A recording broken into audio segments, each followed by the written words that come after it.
Mari kita bertakwa kepada Allah, melaksanakan semua perintahnya dan menjauhi seluruh larangannya. Sebab Allah tidak akan memerintahkan satu perbuatan melainkan karena ada manfaatnya bagi kita. Dan Allah tidak akan melarang kita dari satu perbuatan kecuali karena ada mudaratnya bagi kita. Allah yang menciptakan manusia, Dia tahu apa yang membuat kita resah, Dia tahu apa yang membuat kita menderita. Maka diturunkannya hukum agama, aturan-aturan hidup yang lengkap, agar kita menemui kebahagiaan di dunia dan mudah-mudahan juga kita bahagia di akhirat. Sidang Jumat yang dimuliakan Allah Subhanahu wa taala, zakat merupakan salah satu kewajiban mutlak yang tidak boleh kita lupakan. Karena ia, kata Nabi, merupakan salah satu dari tegaknya agama. Sering dibacakan kepada kita hadis berkaitan dengan itu. Buniyal Islam ala khamsin. Agama ini tegak karena 5 sebab. Karena salat yang kita kena, syahadah yang kita lakukan. Karena salat yang kita kerjakan. Karena ibadah puasa yang kita tunaikan. Dan karena zakat yang kita laksanakan. Terakhir kata Nabi, karena haji yang dilaksanakan oleh umat Islam. Bila kita amati, ini bukanlah pilihan. Ini adalah satu kompilasi yang tidak mungkin dipisahkan antara satu dengan yang lain. Mengapa Allah Subhanahu wa taala membuat salah satu di antara tiang agama ini adalah zakat? Allah menginginkan agar manusia ini, terutama orang-orang beriman itu, hidup bukan hanya sebagai penghamba, tapi hidup juga sebagai pemberi. Islam tidak mengajarkan kita untuk beribadah secara pribadi, tapi dia juga mengajarkan kepada kita ibadah secara sosial. Bahkan dalam waktu-waktu tertentu, bahkan sosial itu lebih dituntut. Ini dapat kita maklumi, dari awal memang agama ini diisi oleh orang-orang miskin, diisi oleh orang-orang fakir. Boleh kita katakan mayoritas sahabat yang masuk ke dalam Islam itu adalah orang miskin, hamba sahaya, orang-orang yang tidak punya tempat tinggal, orang-orang yang tidak memiliki pekerjaan, orang-orang yang tidak memiliki santunan. Maka oleh karena itu Allah tidak ingin menampilkan Islam itu menjadi agama orang kaya saja. Karena itu Allah turunkan satu syariat, sujud kalian kepada Allah Ta'ala dalam ibadah, ucapkan syahadat dengan lidah dan hati, tapi jangan lupa aplikasikan itu di dalam kehidupan dalam bentuk memberi kepada orang lain. Bahkan ini dijadikan oleh Allah Subhanahu wa taala sebagai satu kewajiban. Sidang Jumat yang Allah muliakan, di antara zakat yang perlu kita tunaikan itu adalah zakat profesi. Profesi ini maksudnya pekerjaan yang menghasilkan kekayaan. Karena Allah Subhanahu wa taala menyebutkan dalam Al-Qur'an, ya ayyuhalladzina amanu anfiqu min thayyibati ma kasabtum wa mimma akhrajna lakum minal ard. Wahai orang yang beriman, infakkanlah dari penghasilan-penghasilan yang baik yang telah kalian dapatkan, dan dari buah-buahan yang telah kami keluarkan dari bumi untukmu. Kata kasbun di sini mencakup seluruh apa yang kita lakukan di dalam kehidupan yang menghasilkan kekayaan. Baik itu pekerjaan-pekerjaan sebagai pegawai, pekerjaan sebagai honorer, pekerjaan sebagai bidang-bidang swasta yang menghasilkan kekayaan, semuanya masuk di dalam kategori apa yang diperintahkan oleh Allah Subhanahu wa taala ini. Memang harus kita akui, ada sebahagian orang mengatakan bahwa zakat profesi itu tidak wajib. Mereka beralasan dengan 2 sebab. Pertama, karena tidak ada syariat itu di zaman Nabi. Dan yang kedua, katanya karena perintah yang ada di dalam ayat itu bukan perintah zakat tetapi perintah infak. Namun bila kita amati secara mendalam, maka kita akan menemukan bahwa kata-kata profesi memang tidak pernah diucapkan oleh Nabi. Tapi sebab wajibnya zakat profesi itu jelas beliau sampaikan kepada para sahabat. A'limhum, beritahukan kepada mereka, wahai Muaz, saat Muaz akan dikirim oleh Rasulullah ke Yaman untuk mengajarkan orang-orang Yaman apa yang harus mereka miliki dari agama ini. Pertama, kata Nabi, ajarkan mereka syahadat. Kalau mereka sudah bersyahadat, ajak mereka salat. Kalau mereka sudah melaksanakan salat, maka beritahukan kepada mereka, innallaha iftarada alaihim sadaqah. Sesungguhnya Allah mewajibkan kepada mereka zakat. Tu'khadhu min aghniyaihim faturaddu ala fuqaraihim. Yang diambil zakat itu dari orang kaya di antara mereka dan disalurkan kepada orang-orang miskin serta fakir di antara mereka. Kalimat yang dikatakan oleh Rasulullah ini jelas bahwa sebab wajibnya zakat itu adalah kaya. Kaya inilah yang menjadi syarat utama untuk menunaikan zakat.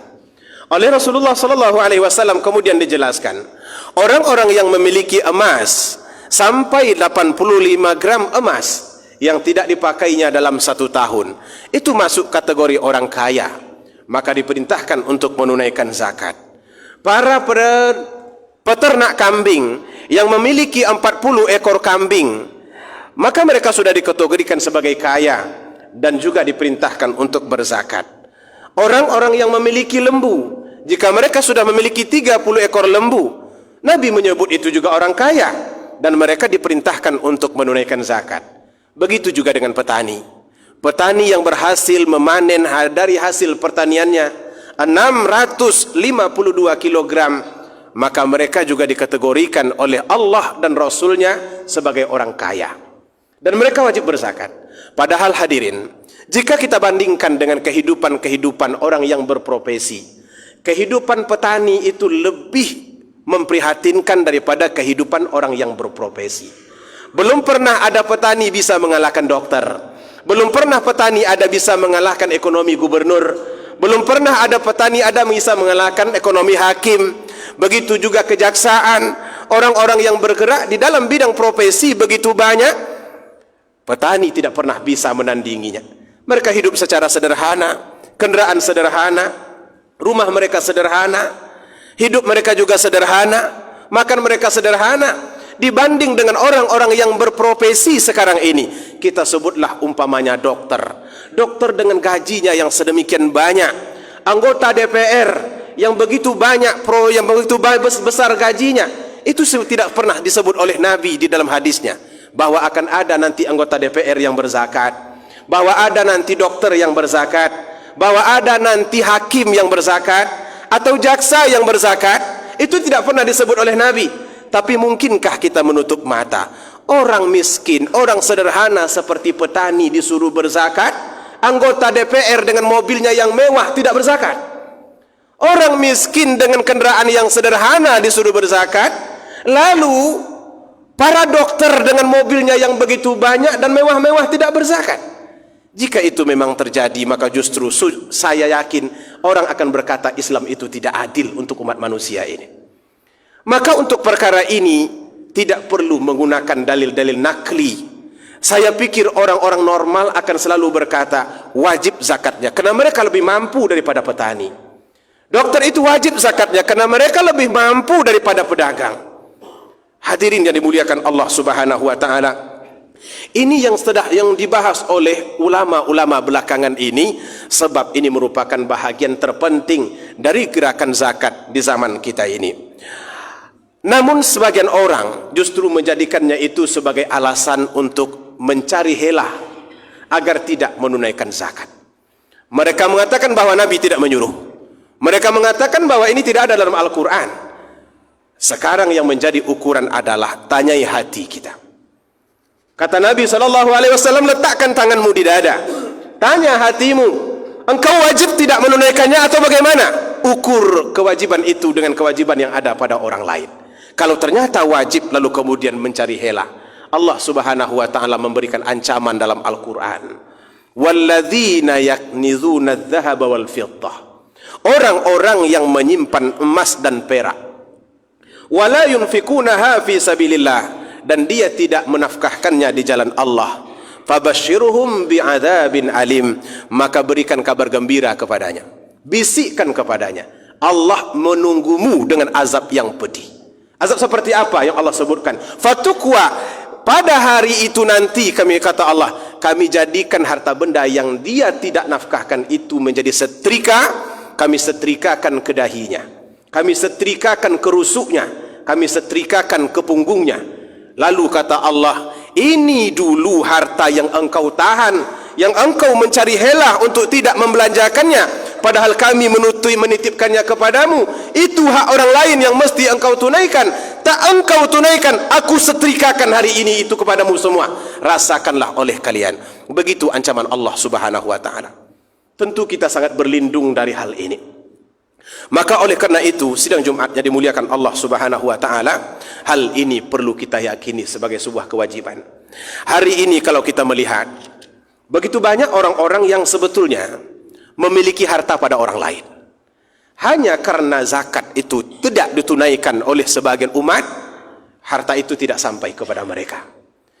Anak-anak jalanan begitu ramai, orang-orang tua yang meminta begitu ramai, anak-anak yang berjualan begitu ramai. Kita berada di tempat yang selalu kita saksikan hal itu terjadi di depan mata kita. Pada dasarnya mereka tidak perlu seperti itu. Kalau setiap orang-orang mampu dalam agama ini mengulurkan tangannya, menunaikan zakatnya, maka anak-anak itu tidak perlu menjual koran di lampu merah. Dan tak perlu juga orang-orang tua itu mendorong angkong dari pagi sampai malam. Tidak juga perlu orang-orang mencari barang bekas, meletakkannya di dalam goni, lalu kemudian mereka pikul dari satu tempat ke tempat yang lain. Karena sebetulnya Islam itu sudah menjamin kehidupannya. Maka oleh karena itu, mari kita sama-sama tunaikan zakat kita. Insya Allah dengan menunaikan zakat, Allah tidak akan pernah mengurangi harta benda kita. Sebagian orang mungkin berfikir bahwa harta bendanya akan kurang kalau dizakatkan. Itu adalah bisikan setan. Asyaitanu ya'idukumul faqara. Syaitan itu menjanji-janjikan kefakiran. Jangan kalian tunaikan, kalau kalian tunaikan kalian akan fakir. Hati-hati, itu adalah bisikan setan. Allah menyebutkan itu dalam Al-Quran secara jelas. Tujuannya adalah agar kita tidak memberi, lalu kemudian semuanya akan menjadi tanggung jawab kita. Allah Subhanahu wa ta'ala berjanji dalam Al-Quran, Mathalul ladzina yunfiquna amwalahum fi sabilillah kamathali habbatin ambatat sab'a sanabila fi kulli sumulatin mi'atu habbah. Perumpamaan orang yang menafkahkan hartanya di jalan Allah sama seperti orang yang menanam sebiji benih. Dari sebiji benih itu tumbuh 7 tangkai, dan di setiap tangkai tumbuh 100 biji. Karena itu kita tidak akan pernah menemukan orang yang rajin bersedekah lalu kemudian dia menjadi miskin karena sedekahnya. Kita tidak akan pernah menemukan dalam hidup orang yang berzakat lalu kemudian menjadi miskin karena zakatnya. Hari ini zakat itu dan sedekah itu sudah diyakini, bukan hanya oleh orang Islam, non-Muslim pun juga yakin bahwa zakat dan sedekah itu bermanfaat untuk mengembangkan perekonomian mereka. Mudah-mudahan apa yang kita sampaikan ini dapat menjadi renungan bagi kita, terutama bagi orang-orang yang sudah mampu untuk menunaikan zakat. Keluarkanlah harta itu dari harta kita, biarkan kita menikmati harta yang bersih. Itulah makna zakat yang disebutkan oleh Allah dalam Al-Quran. Khudh min amwalihim sadaqatan tutahhiruhum wa tuzakkihim biha. Ambillah harta mereka sebagai zakat untuk membersihkan diri dan membersihkan harta mereka. Fa'tabiru ya ulil absar la'allakum turhamun.